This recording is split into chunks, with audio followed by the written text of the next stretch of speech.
Paneer capsicum curry ఎలా prepare చేసుకోవాలో చూద్దామండి.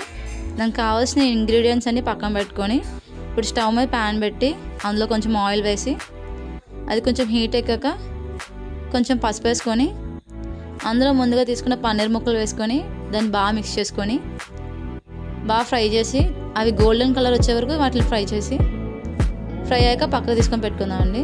ఇప్పుడు అదే ఆయిల్లో ఆనియన్స్ చిల్లీ వేసుకొని ఫ్రై చేసుకుందాం. అవి ఫ్రై అయ్యాక క్యాప్సికమ్ ముక్కలు వేసుకుందామండి. ఆ క్యాప్సికమ్ బాగా మగ్గాక అందులోనే ఇప్పుడు టమాటో ముక్కలు కూడా వేసుకుందామండి. ఆ టమాటో కూడా బాగా మిక్స్ చేసుకొని ఫ్రై అయ్యాక ముందుగా మనం తీసుకొని పక్కన పెట్టిన క్యాప్సికమ్ ముక్కలు కూడా అందులో వేసుకొని బాగా ఫ్రై చేసుకుందామండి. ఇప్పుడు ఇందులో కారం సాల్ట్ తగినంత వేసుకొని మిక్స్ చేసుకొని వాటర్ వేసుకుందామండి.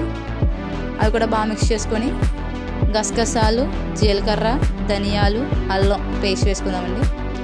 ఇది కూడా మొత్తం బాగా కలుపుకొని లో ఫ్లేమ్లో పెట్టుకొని ఒక 10 minutes దాన్ని ఉడకనిద్దామండి. ఉడికాక ఆయిల్ పైకి వచ్చే వరకు దాన్ని బాగా ఫ్రై చేద్దామండి.